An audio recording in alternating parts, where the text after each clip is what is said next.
please welcome to the stage INSA President Suzanne Wilson-Heckenberg. Welcome back, everyone. It is my pleasure to introduce the moderator for our next plenary. Lieutenant General Michael Groen, United States Marine Corps, retired, served as a Marine or served on active duty for over 36 years, concluding his career as the director of the Joint Artificial Intelligence Center, otherwise known as the JAIC, and the senior executive for AI in the Department of Defense. He also held key roles at the NSA overseeing computer network operations and served as the director of Joint Staff Intelligence, working closely with the chairman of the Joint Chiefs, the Secretary of Defense, and senior leaders across the department. In addition, he is an active member of the AFCEA Intelligence Committee.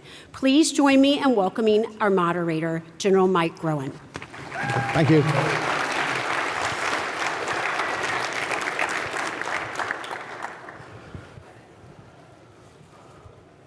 All right. Well, if we're ready to go, hey, thanks everybody for the opportunity to talk to you today. This panel is called Next Generation National Security Technology, Advancement at Speed and Scale. And one of the things that I would add, speed and scale and scope. And we're going to talk about all of those things. We have a fantastic panel today, and Deanna Haynes really set this up. Her comments this morning were fast, furious, and fantastic. I was writing, scribbling notes as fast as I could as she was talking.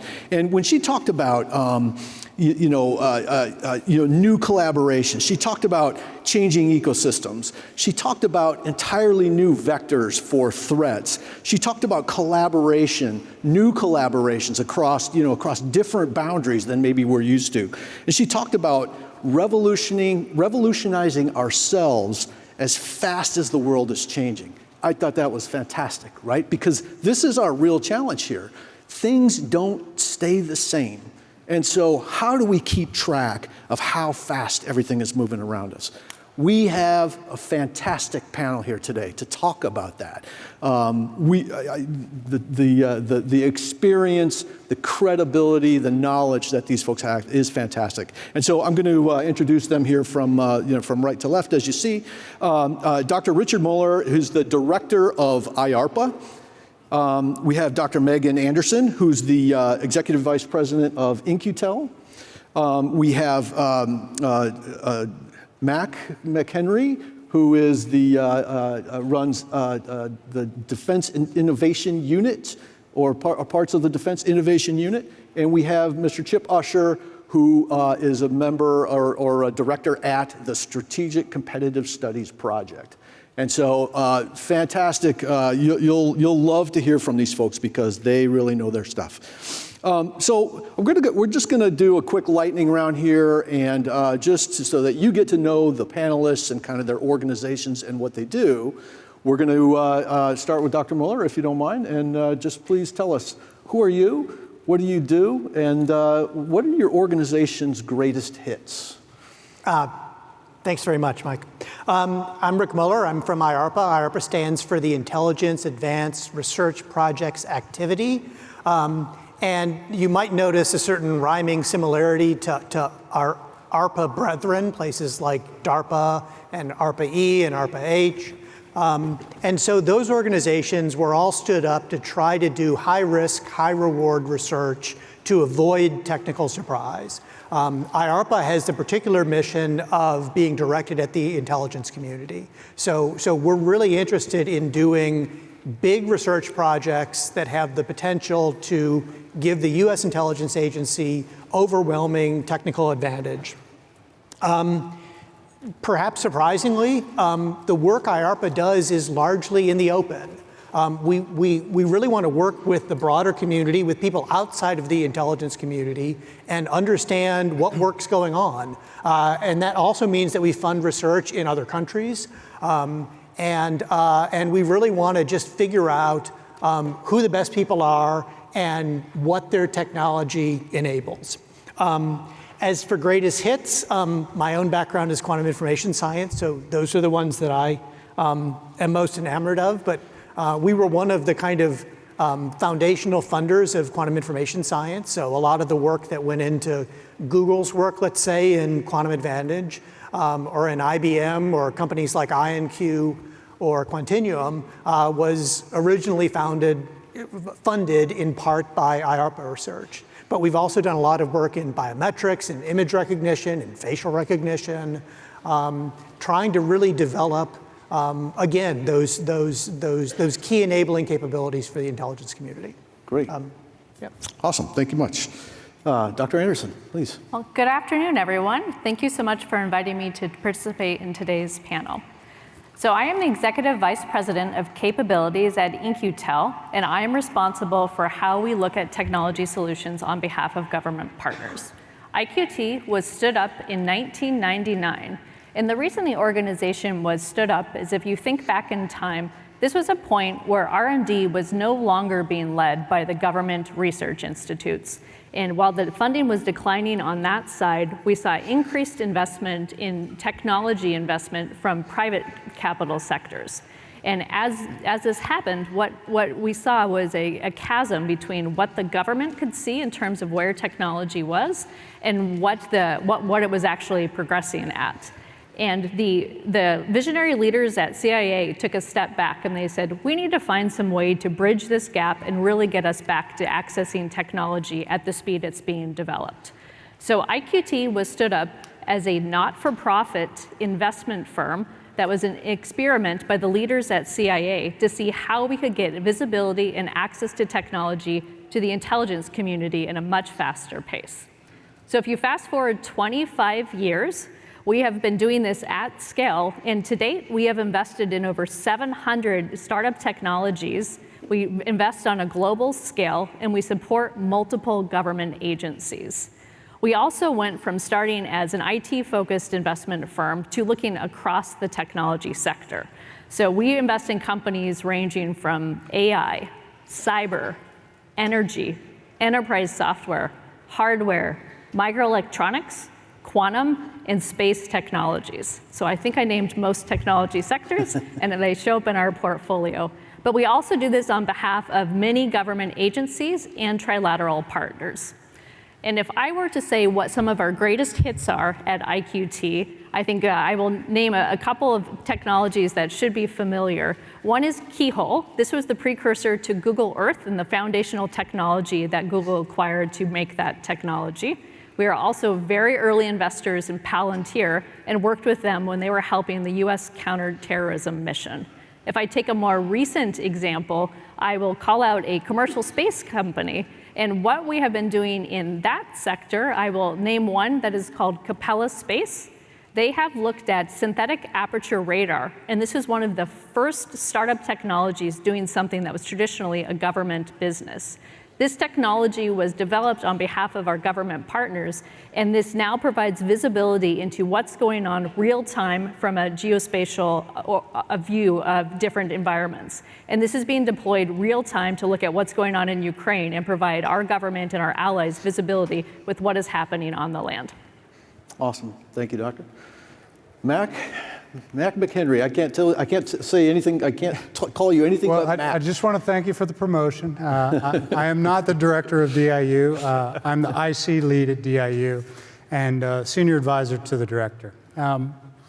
DIU, the Defense Innovation Unit, what is it? What's our mission? First thing we do is we accelerate the adoption of commercial technology into the government. Why is that important?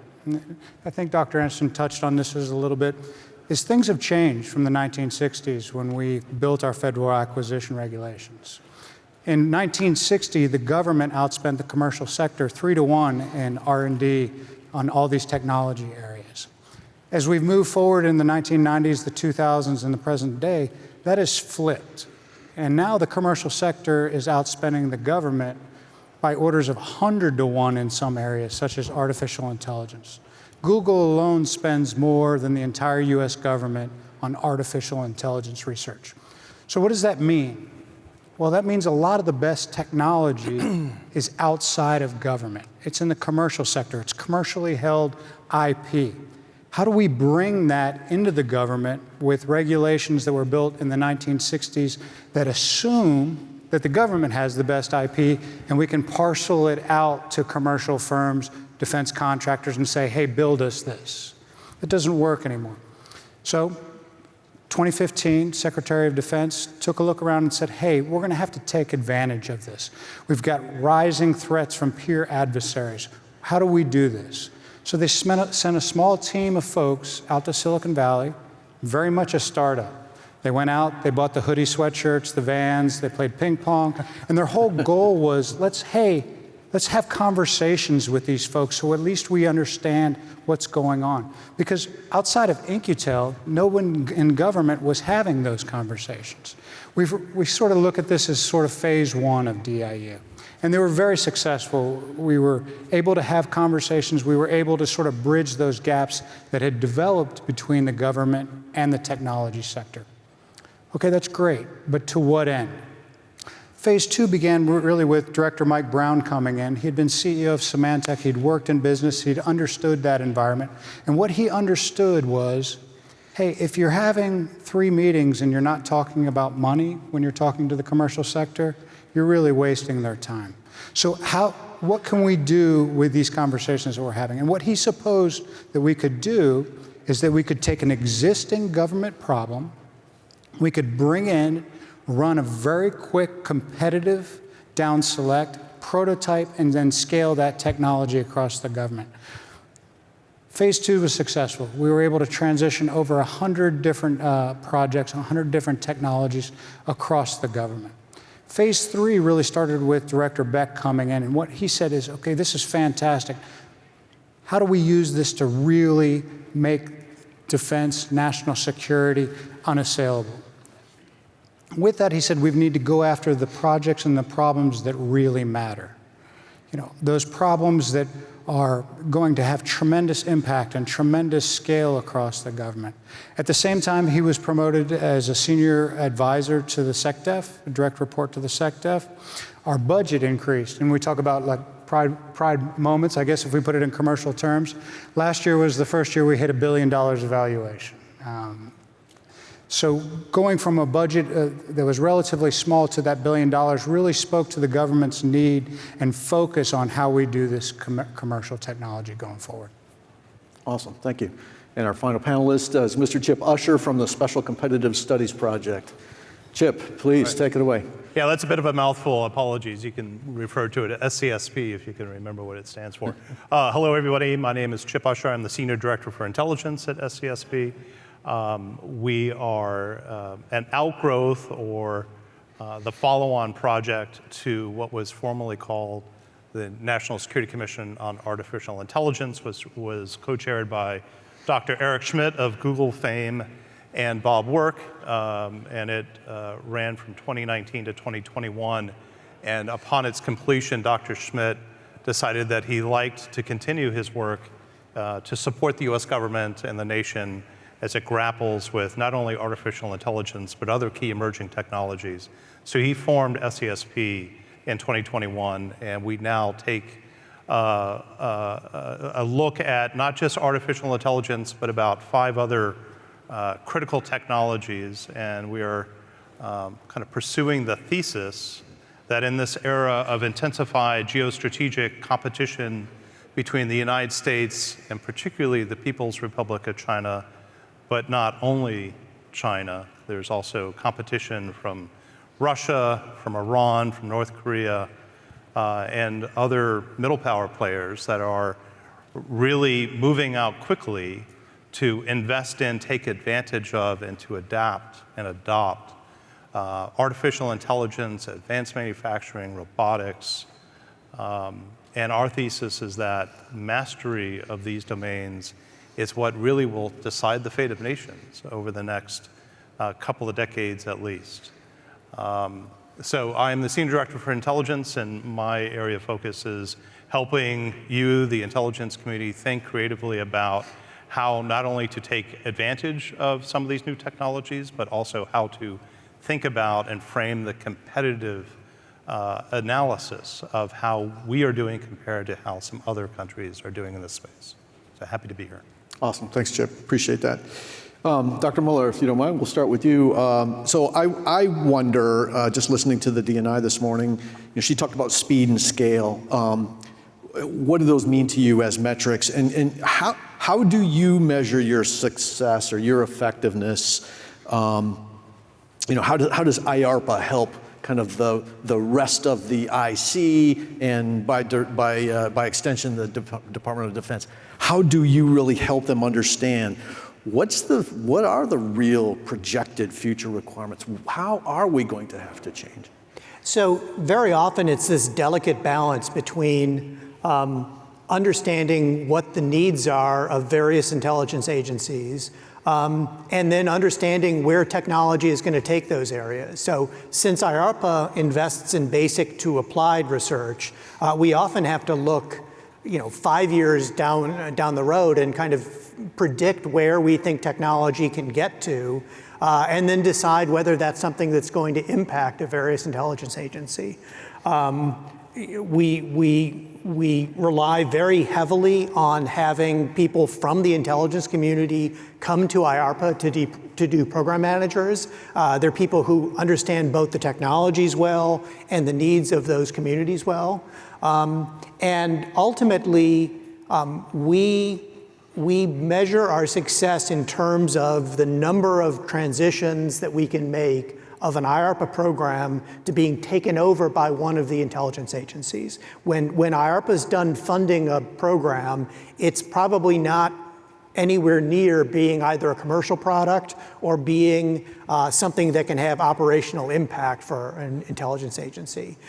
So our goal is to show the intelligence agencies what's the art of the possible in these technologies, to start answering questions and gathering data about what the useful directions are in those areas, and then transition to the intelligence agencies to mature and specialize those technologies to their needs. One of the challenges we have is that very often we don't know to what uses the agencies are putting those technologies, and we'll hear 3 years later that they're using one of these technologies in this area that we didn't anticipate before. And that's kind of one of the wonderful things about putting children, research project children, out into the world. They go on and have impact that you don't always see from the start.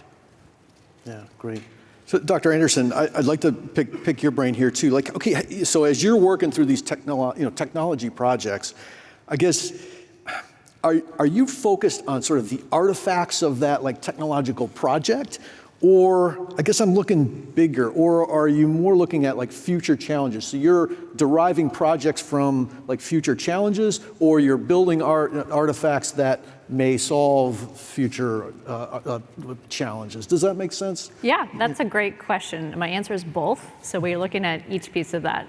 So on our day-to-day work, what we are trying to do is invest in technologies that the intelligence community and the DoD can use in the near term. And I say near term, 6 months to 18-month time frame.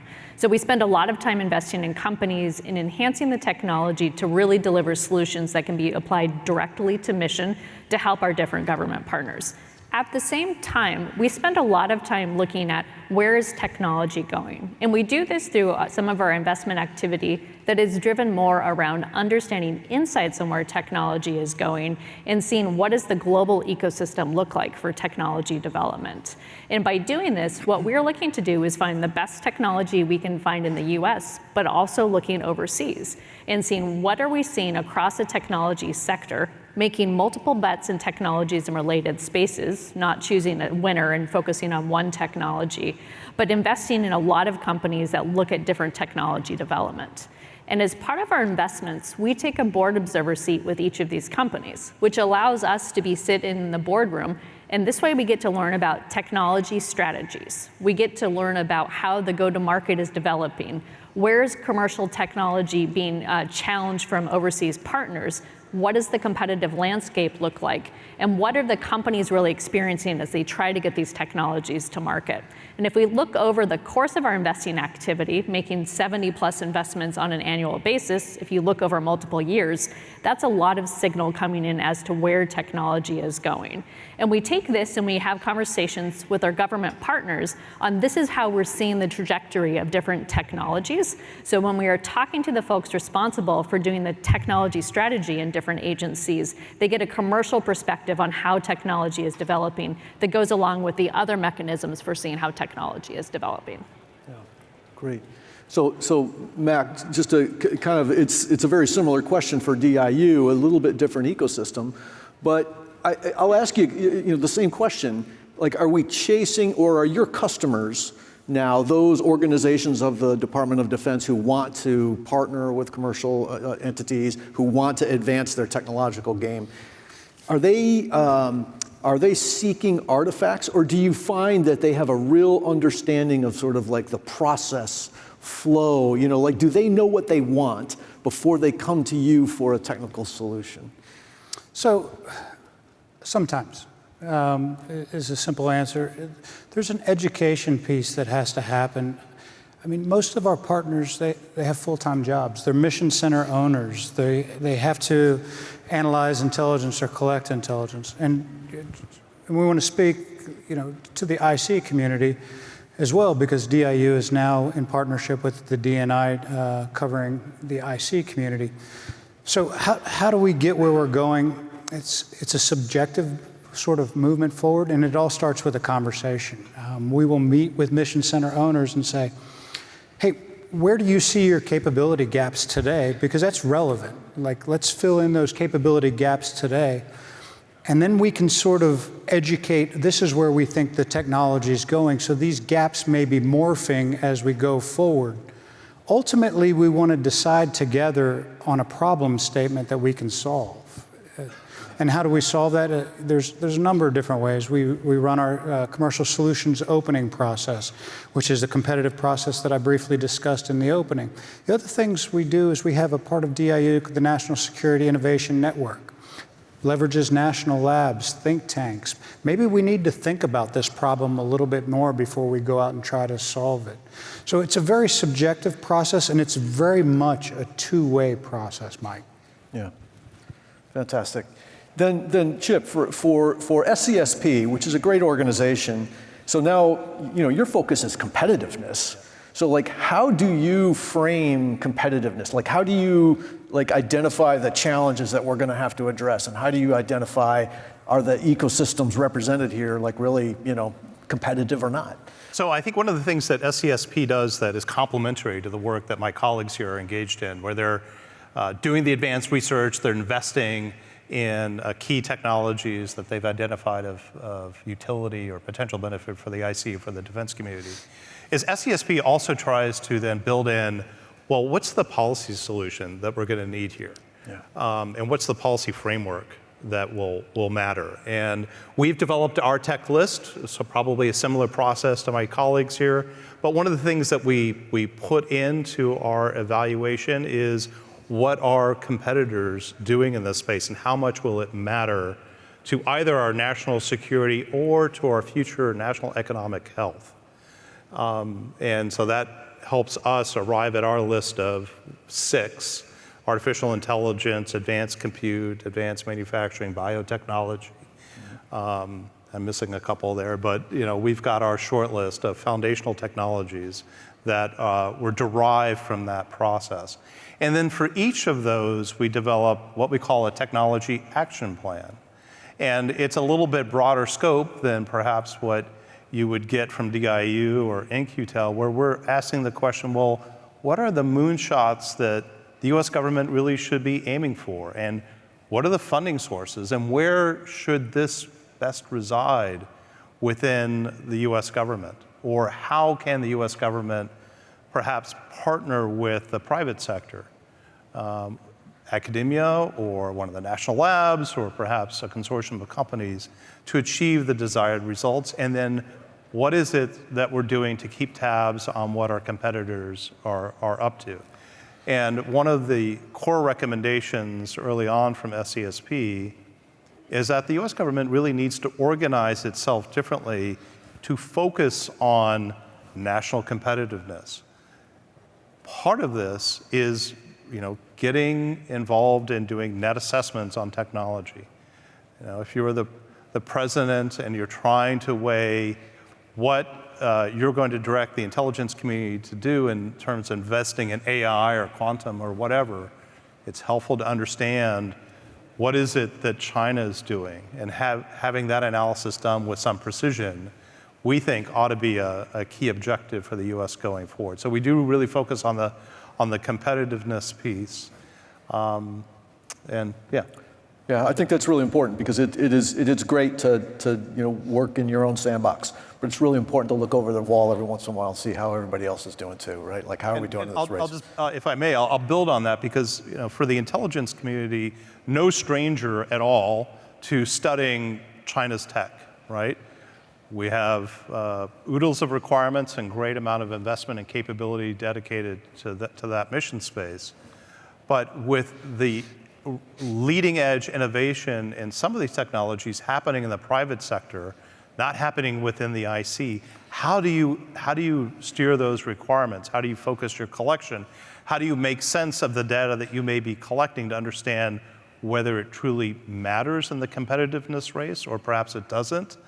And I think that's going to require a more open relationship between the intelligence community and the private sector than what we've seen heretofore. Excellent. Dr. Muller, I'd like to come back to you. So IARPA, you've always been a leader about thinking about, what are those non-traditional challenges? Thinking beyond sort of what we're very comfortable with today. And so as you do that, and you look at the emerging future, like how do you help the broader institutions that benefit from your work? So, here at IARPA, you're doing great analysis of things that may be new or may represent new capabilities. How do you bring that into the IC and any other agencies of government? So, one of the observations I'd make out of all of the organizations that are on the stage today is they represent non-traditional ways of doing technology development.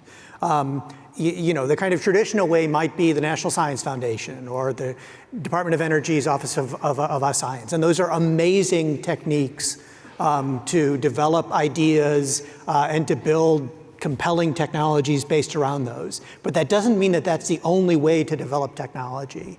One of the things that's great about all of these organizations is that they just represent a different path, a kind of different attempt that's going to find other types of strengths and other types of challenges for all of those areas. Baked into the IARPA DNA and really all of the ARPA DNA is this idea about the Haumar Catechism, which was named after one of the early directors of DARPA. And this is a set of questions that you go through in technology development to really understand what's new about each technology, what problem is the technology trying to solve, what's new about it, why do you think this new approach is going to work, what are early tests, and how long is this going to take? And a lot of the success that IARPA has had comes from having very deliberate and very careful answers to those questions. And that's kind of a pattern just to bring technology, from basic research up to a point where it's going to be interesting to intelligence agencies. So we can then say, here's this new approach for, understanding quantum computing applications. And we've shown that it, passes these metrics. Maybe this is going to be interesting to this agency or that agency or another agency. Yeah. So that's kind of the way IARPA tries to, put its own particular spin on technology development. And I think the other people here all have other very different, very interesting spins on that. Yeah, excellent. Dr. Anderson again. So when you deal with your customers or your partners in In-Q-Tel, How do you help them see the context? Because you have, you've got people coming from Silicon Valley and every other valley with some great new gizmo, trying to get your investment. How do you really shake them up and get them to understand the defense and IC environment that they're going to have to be successful in? The stakes are pretty high in what we do. How do you help them see that when you make those partnerships? That's a great question. And sitting at the intersection between the public sector and the private sector, I look at it from both perspectives. When we look at it from the startup community, it's a great time to be looking at startup technology applied to defense and IC applications. The national conversation on technology strategy and what this means for our country has never been stronger. And when we approach companies and say, we work with the government and we're looking at helping them transition technologies to better serve their mission, we usually get a pretty positive response. That's fantastic. Usually it's, I don't know how to work with the government. I have no idea how to approach that. So we're seen as a nice mechanism to help do some of the connection and set them up to be successful with the government. So on the startup side of the ecosystem, I view we have a willing audience. And really what the startups want and what we bring to the table at IQT is they have really cool technology and they've invented a technology solution that they love. They don't always have a problem or they don't have some place to apply it. So they did something because they like it and this is going to have great impact. But if you're running a business, you need a customer for your technology. So we do the matchmaking work where we bring somebody from the government who we talk about what this could potentially do, and they say, yes, that applies to my mission. This would help me do my job better. So we bring a customer to the table for the technologies. And for these early companies, having somebody to validate the technology and really put it through the ringer and say, does this work, does this not work? It's pretty valuable, and their investors are very happy too. Because if it works, then you've shown that there's a commercial market for the technology. So looking from the startup side, I view that as a very positive conversation, and we've kind of honed how to do that over our decades of experience. When we talk to the government side, I think one of the pieces that we really try to steer the conversation around are what are you looking to accomplish and what are your problems, not what are your requirements. And I think we do this very intentionally because if you go talk to somebody about what do they need as the next cyber tool in their toolbox and what's not working today, you'll get a very specific answer tied to how they think about technology in the near term. What we try to do instead is say, let us go spend a day in the life with you. Let's sit at the desk next to you. Let's understand what you're doing so we can take a step back from a kind of fresh perspective and think about this is how we're seeing commercial technologies and how we think they could be applied to very exquisite government problems, but take it as a, let's do a little greenfield experimentation and see where we could be looking at technology. Once we have an understanding of how they think about a particular application or particular mission set, what we do is we develop technology architectures where we go back and we think about it and we say, this is how we see the world. And if we are trying to solve this certain application, these are the essential technologies, these are what are going to enable it, these are the game-changing technologies that are going to tie into it, and this is where we think the ecosystem plays out. We then go have conversations with our government partners to first make sure we're talking the same language and we are kind of agreeing on how we view this different landscape. And then we start to see how we can tackle this. So lots of things, commercial technology is not the right solution. There's big research organizations, there's system integrators, there's other ways to get technology. And what we really try to do is highlight what particularly is happening in the commercial ecosystem that can really help what they're trying to accomplish. And that lets us define in on an architectural approach to how we can help them solve their problems. But it also leads the conversation forward to a not you have to do something or this is where it has to go, but more of a this is how we could reinvent and do things from a different capacity. Yeah, excellent. A similar question, Mac, for DIU, Defense Innovation Unit. Like you get all kinds of customers, and they all are looking for a technological solution. But do they really have problems?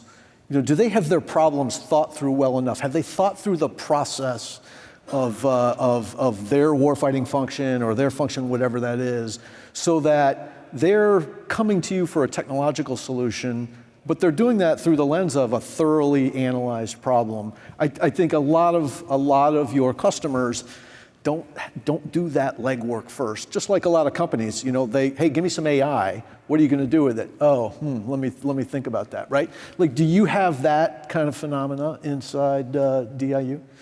Yeah, I think it's a great question, Mike. And I'll go back to the speed of the advancement of technology. If you're a mission center owner, you're busy. Yeah, you know, you don't have time. You're answering the mail. You're doing your warfighting function. You're collecting. You're analyzing. You're doing covert action. All of those things are full-time jobs. Like, how do you keep pace with the iteration of technology, which is just, you know, since the invention of man making fire, has just exponentially increased to the present day. So there is that education piece. The warfighting functions, the intelligence collection functions, all of those things, I think people understand the mission from a top perspective because they're doing it every day. What they don't understand, and I think Dr. Anderson alluded to this a little bit, is what are the implications on these changes of technology to your mission set? And that's an important conversation to have.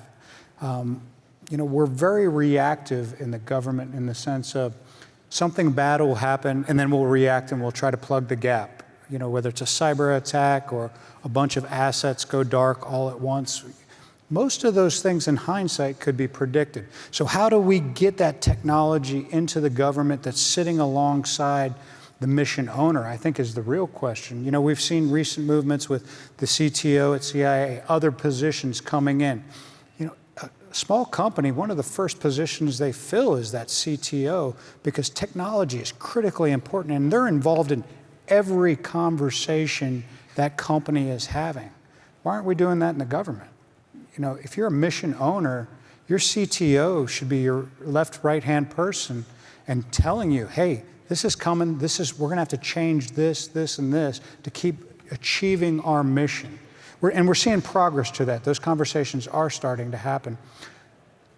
DIU's role in that is what I'm doing a little bit now, is saying, hey, this is what we see in the commercial sector that has worked with changes in technologies. Big companies have these positions. Also, what do the changes in technology mean for your mission center? We really need to understand your mission first, and then we can have those conversations.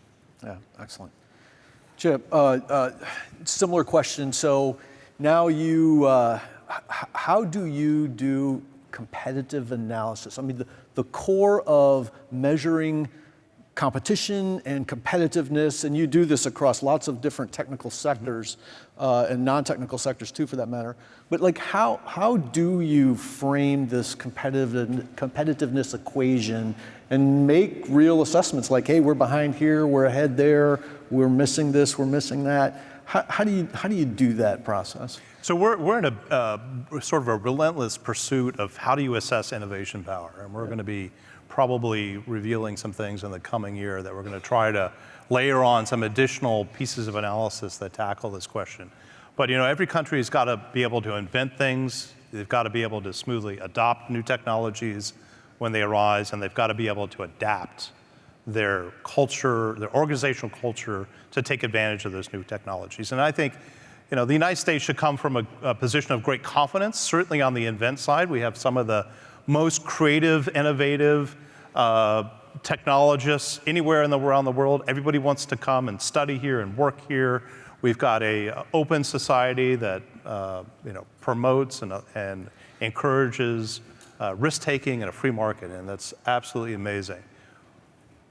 Where I think we sort of fall short are in the other two areas, you know, adoption and adaptation.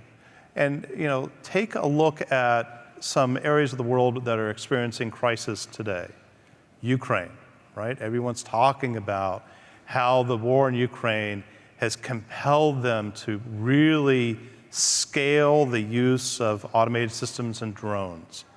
I think it's pushing the envelope for them in terms of how, you know, what level of tech, the amount of tech, how they bring it into their units and deploy it. It's really pushing them, and they're showing the way that it can be done. Take a look at Taiwan. Taiwan is under daily information attack from Beijing. Unprecedented level in the run-up to their election, and you know, really it hasn't really abated since then. They have technologists that are really at the cutting edge about how you measure foreign malign influence campaigns, and doing so with precision and at great scale and at great speed to enable decision makers in their government and in their society to react and protect and make their society more resilient against those attacks. Israel engaged in unprecedented level of fighting right now in Gaza, has got a terrible problem in finding and fixing Hamas leaders in the Strip, many of whom are hiding out underground, and they are revolutionizing how they use machine learning and artificial intelligence to refine the targeting picture. Again, these three countries are acting under pressure, and I think it shows that when motivated, innovation can happen at a more accelerated pace. And I think one of the missions that we have here at SCSP is to try to get the message out that the U.S. should be acting with much greater urgency to tackle these challenges, which means we need to be putting more resources into organizations such as my colleagues, and maybe thinking about how we organize ourselves to make it more of a priority. Awesome. Thank you, sir. So we're going to open the seminar to questions, and so hopefully somebody's told you how to submit a question. If not, ask somebody, and maybe somebody's told them how to ask a question. So we're going to keep cranking here, but I'm starting to look for questions from you here that we can answer in the next 30 minutes or so. What I'd like to, you guys are not off the hook, by the way. What I'd like to just kind of tease out, and all of, I think, our conversations have led in this direction, but Dee and I, when she talked this morning, she had some things that were troubling to me. That the threat vectors are getting so much more prolific. Like they're coming from different ways. We have weaknesses and vulnerabilities that we didn't have before, because of our technology, or because of the way we're organized, or because we can't hire these kind of people, or whatever it is. I would like to kind of go down the line and just kind of ask you, like, how comfortable are you that all of these organizations that we have to produce technology and solutions, how comfortable are you that there's not a whole nother ecosystem of problems, that we're not thinking about? Our relationships in governance, our vulnerabilities, as an electorate. Can you think a little bit with us here, like what are the things that maybe we're not thinking of when we build institutions like yours? Dr. Muller, would you like to take that one first, since you're right here? I don't have any pat answers to this, because of course this is the challenge, right? I think the way we approach it is we try to find the very best program managers we can find, and we stay in constant dialogue. I think Mac mentioned this earlier, with our customers in the intelligence community, and we try just to understand what possibilities they see and what threats they see. But we also have to be, there's that Henry Ford quip about a faster horse. Yeah. You want to be able to kind of understand what new solutions you can bring to existing problems. I guess the other thing, and I hope this isn't too much of a tangent, but I think this is another similarity between my colleagues' organizations and ours, is that certainly 20 years ago, a lot of our organizations, well, just to tell IARPA's story, IARPA was investing in technologies like, biometrics and AI and quantum technologies that really no one else was all that interested in. Now, when we look at this field, this is something that everyone's interested in. So whereas 15 or 20 years ago, we had to think about how are we going to steward a field and support these new areas.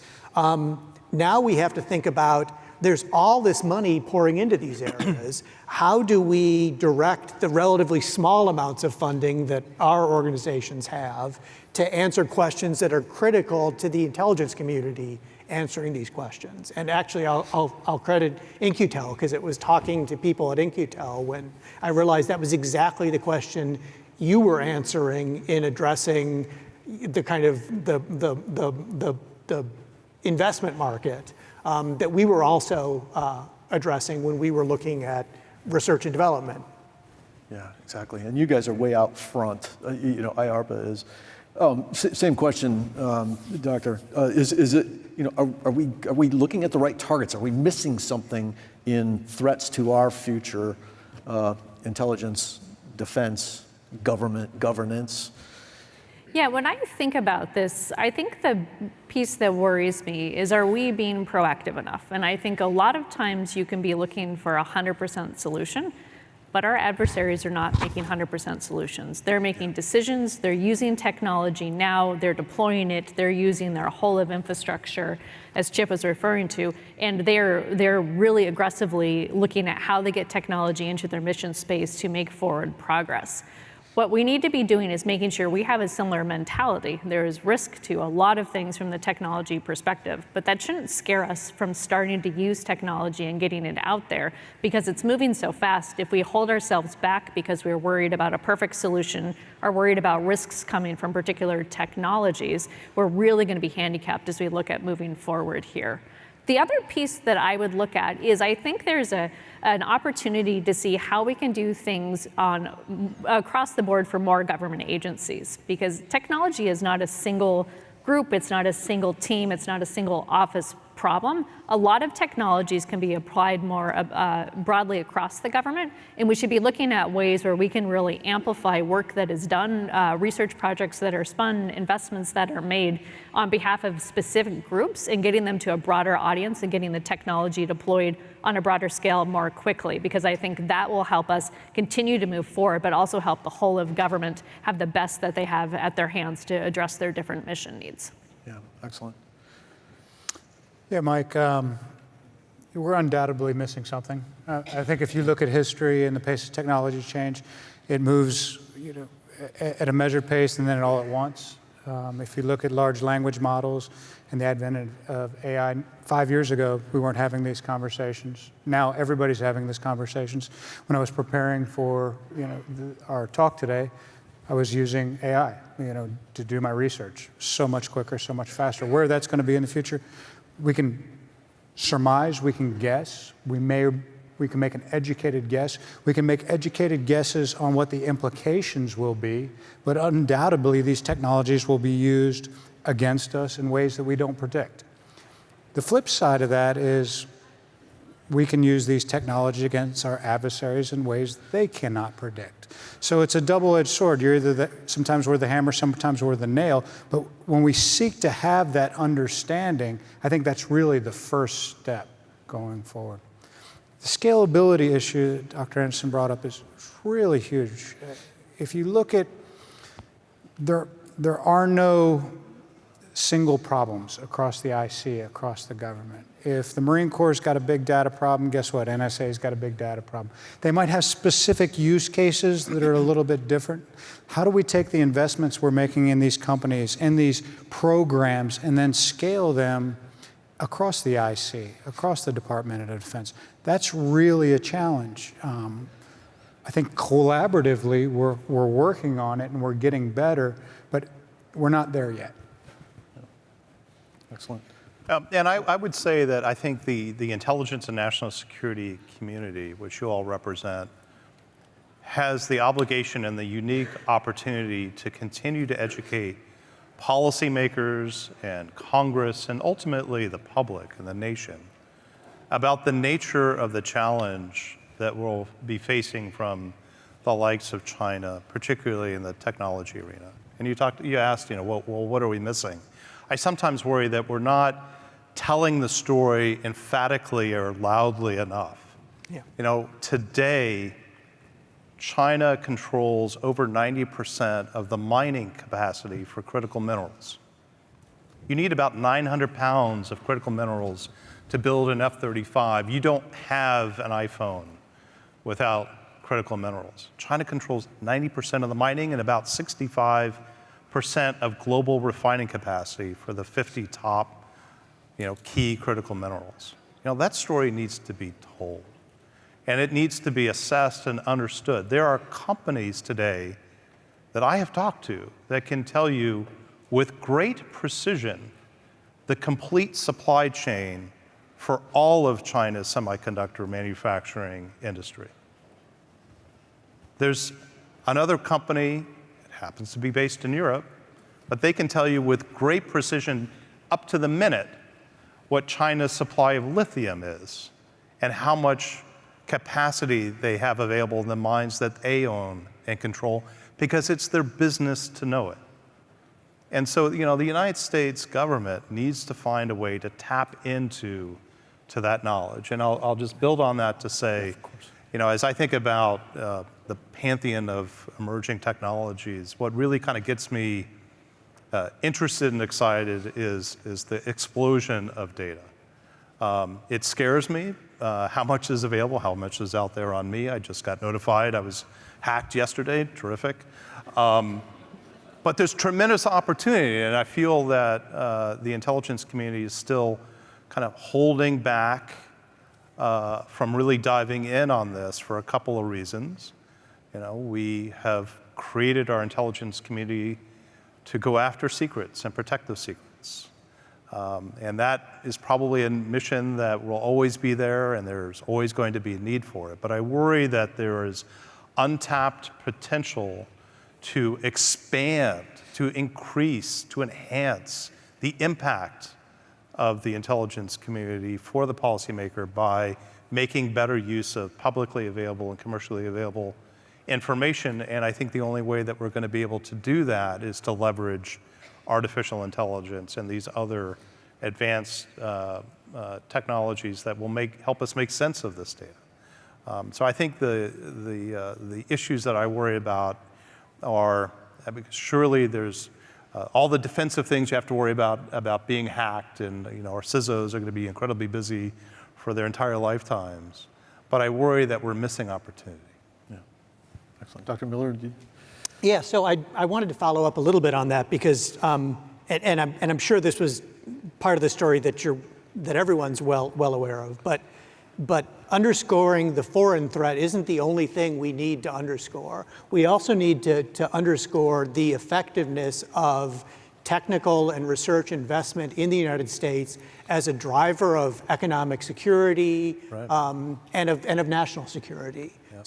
So we can tell the story about foreign threats that are out there, but there are fewer, surer ways to ensure that our country is going to be strong and that it's going to be successful than by investing in technology development. And again, I'm not saying this as something that I don't think you don't understand very well. I just wanted, so the first thing I thought of when you were talking about underscoring is there are two sides to that. So there are critical foreign threats, but there's also an importance to really get federal spending behind technology development, testing out new ideas, putting technology to work against hard problems. Excellent.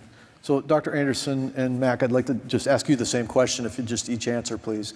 In your public-private or public defense, interactions, like what are the biggest challenges there? Like, is it budget availability? Is it technical understanding? Is it infrastructure? Can you just describe, like, in these public-private relationships, what really makes it hard? Yes, it's a really good question. And when we think about public-private partnerships, so I work with the government, startups, and investors, or the communities that we are kind of bridging the gap on. And one of the things we see is they don't understand each other's motivations. And I think that is the kind of the foundational piece that I think we need to make sure we're all on the same page about to start with. So if I'm in the government, I am not incentivized to take significant risk on what I am deploying. I am being judged very harshly on things that don't work, and I have mission critical things that lives are on the line that I need to make sure I can accomplish. If you look at startup technologies, they're not always seen as the most reliable, and there's certainly risk in that environment. If I turn to the startup side of the house, Startups don't understand how the government works. They don't understand who to work with in the government. They don't understand what the government's missions are, because a lot of times they are classified, and they just don't have a lot of awareness on how the government uses technology. And if you throw in, for an added bonus on the investor side, investors are pushing the companies that they fund, so these startups, they're pushing them significantly to get products to market, to make returns on their investment, to show progress, and to not get distracted with things that aren't going to lead to very concrete purchases down the road. If the government is not sure if a technology is going to pan out, and not sure, therefore, if they're going to buy it down the road, this creates a whole environment where we have different motivations between these groups, and also you can have a lot of misunderstandings on how to deal with each other.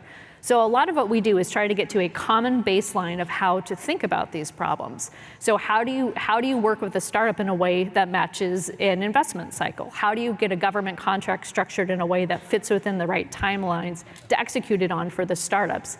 How do you get the investors comfortable with the possibility of a government market to pick up the investment and to buy it at the end of the day? And then how do we all align to what success looks like at the end of the day?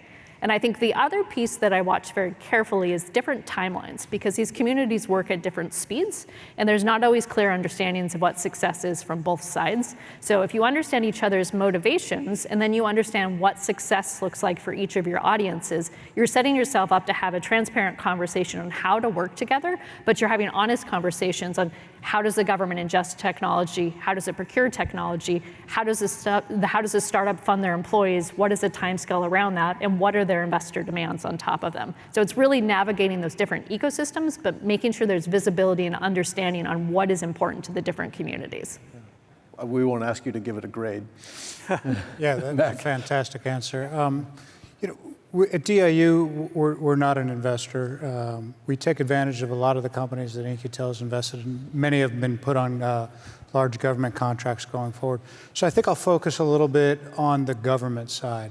And on the government side, we've got the issues that everybody knows. We've got the PBE process and how long it takes, and how we do our budgeting. Those constraints. That's not a flexible process. We're not going to fix that problem today. As we get lower and sort of when we're dealing with the mission owners, there's a great desire to get after these problems, but you've got layers of bureaucracy that you have to get through. You have to get through contracting, you have to get through all of these. So there's a deep complexity that has to be overcome for each one of the DIU projects that we do. How do we do that? Well, each one's a little bit different, and it really takes a coalition of the willing. You've got your mission owner, you've got the funder of that technology, and then you've got the suppliers of that technology that's coming in from the company. We have to bring all of those together to do a successful DIU project, and they all have to be incentivized to want to solve the problem that we're going after. With that, we've been very successful. When that falls down and when that breaks apart, we've been less successful. Can I just ask you to keep going here? So like when small companies, especially, when you're dealing with small defense communities with, without a lot of money, is DIU their best course of action? Well, how do we help incentivize? I don't want to turn this into an acquisition conversation, but how do we best incentivize and take care of small customers and small problems? Yeah, as I mentioned earlier, Mike, there's no unique problems in government. So where we sit in DoD and now in the IC, we can pull in resources and other people that have that same problem. They might have a little bit different use case, but we can pull the resources together to get that project started. When we assess a potential project or a potential partner, I mentioned on the very first thing I said, we're really looking for that impact. You might have a technology need that's just your office. But if we help you solve the problem that you have, it's going to change the game in some way. That's a big impact. It also might be, hey, you have a problem that everybody has. If we help you solve the problem, we're going to help everybody solve that problem. So we're going to have impact through scale. There's a lot of subjectivity in this analysis. Ultimately, it's the decision of the director on what projects we take on. We're a facilitating function, a limited resource. I think by and large, we get that piece right. Yeah.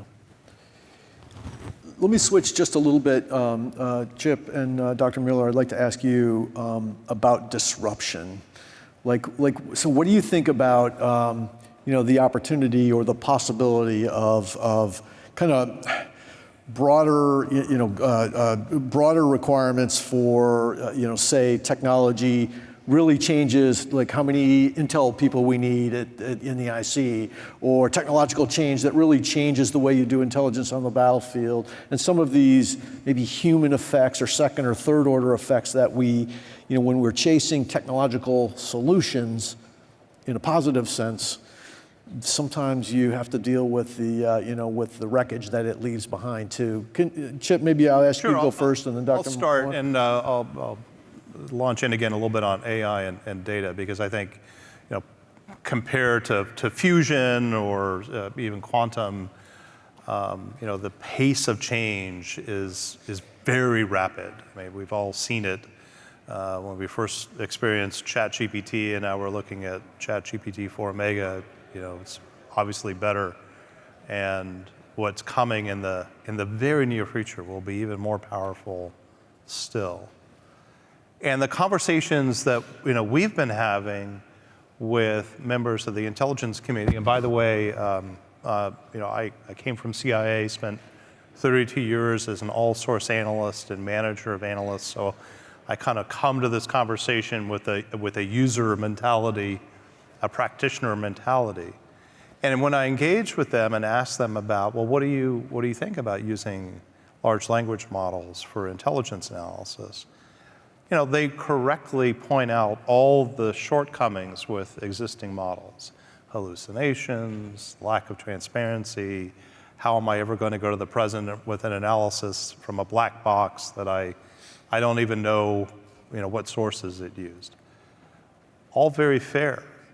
But I think one of the things that is, a feature of AI and of the digital explosion is you need to think 3, 5, 7 years ahead of what's going to be happening at that point. And we should be preparing for those capabilities now so that we're able to adapt to them and change our organizational approaches. To take the example of your all-source analytic unit at DIA or some other place, right now there's a tremendous amount of overhead that's dedicated to editing and quality control. Well, if in the near future, you've got large language models that are able to spit out good analysis the first time, or with just a little bit of guidance from the human teammates to this AI, do you need a structure that puts so much emphasis on editing and review? What do you mean by that? I think that old model is going to be under some duress. And I say that as one of the guys who used to sit as one of those reviewers. I think that job will be obsolete, or nearly so, in the not too distant. So I think we need to anticipate where technology is going to be on some of these things and start to plan now for how we're going to adapt. Yeah, great, thanks, Chip. Dr. Muller, if I could ask you, so I'm a technological optimist. I think this is transformational. Things are, we are moving in the right direction. Love to go faster. But obviously there's another side of that coin. Like what risks are inherent as we continue with a technological path, and we've got all these organizations to bring in civilian tech and commercial tech into our ecosystems. Are there any special risks or dangers that kind of pop in your mind that we should be paying attention to? Well, IARPA is very invested in AI safety right now, and I think we mean something a little bit different than the rest of the world means, or maybe we don't. But I think the broader problem is what type of assurances does the intelligence community need to be able to use these tools in an operational setting or with classified or very valuable data. So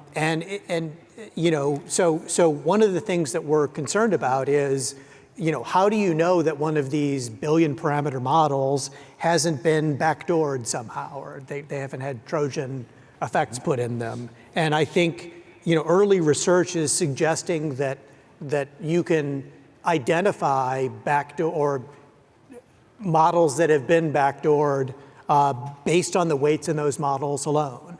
But of course, that only is, there's that unknown unknowns problem where you only know how to analyze the problems that you know how to formulate. Right.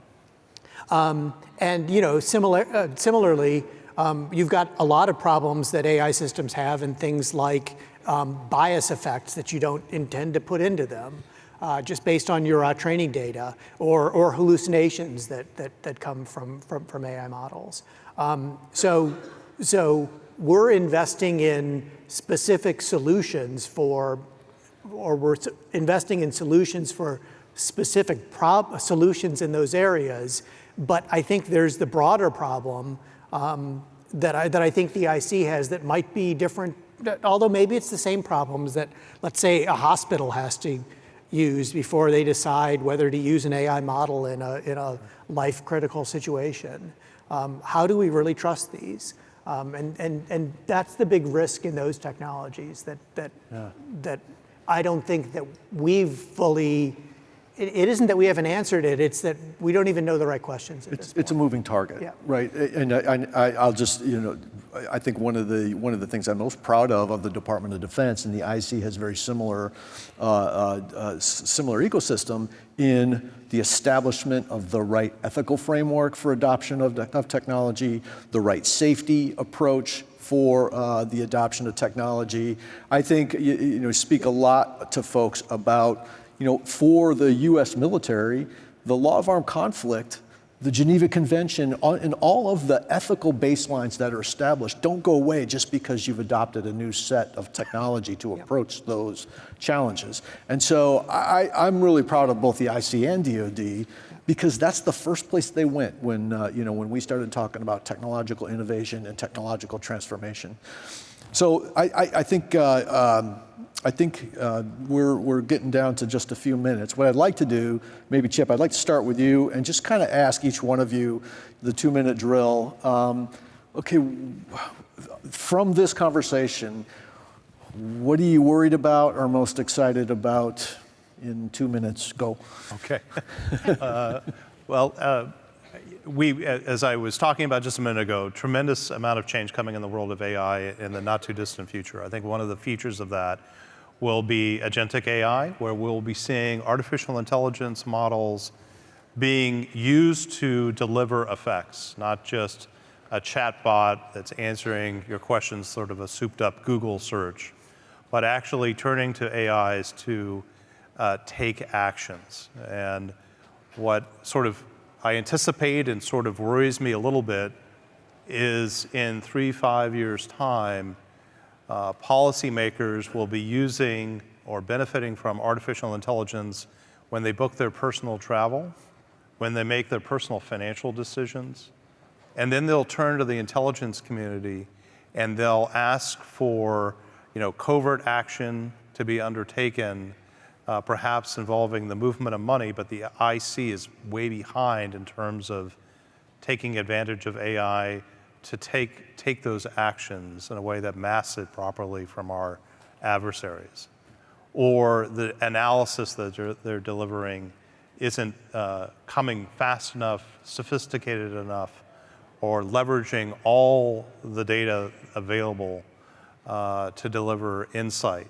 And so, I think we need to, again, think forward here about what's going to be coming in just the next couple of years, and start working with those models and start protecting them, and start thinking about how we defend them and how we analyze what China's doing. Awesome. Mac. Yeah, I think, I'm speaking on behalf of the director, DI, we're thrilled to be partnering with the IC. The request of DNI in Congress, we're putting resources to it, we're forming partnerships, we're quickly moving forward with that. The thing I'm personally, I think, most excited about is I've been with the Defense Innovation Unit for about 5 years now. And since 2019, the conversation has changed tremendously. When we go in to talk to potential government partners or companies, now everybody wants to talk with us. They all want to talk about how we deal with these changes in technology, how we take advantage of them, how we protect ourselves with them. And that's not an easy change to make. I mean, change is scary in and of itself. When I came in to the IC way back when dinosaurs were walking the earth, our business model was very, very different than it is today, and that's largely been driven by changes in technology. You can't hold on to that past, and I think people across the board now realize that when they maybe didn't 5 or 6 years ago. I think that's a thrilling change, and it's a thrilling development for our country and it's our national security.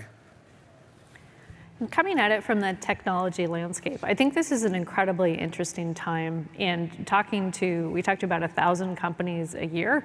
It's incredible to see how fast this technology is evolving, and also the applications that the private sector is thinking about doing with different technologies. From how do you revolutionize the production of energy? How do you rethink compute? How do you look at solving very fundamental quantum problems, looking at microelectronics?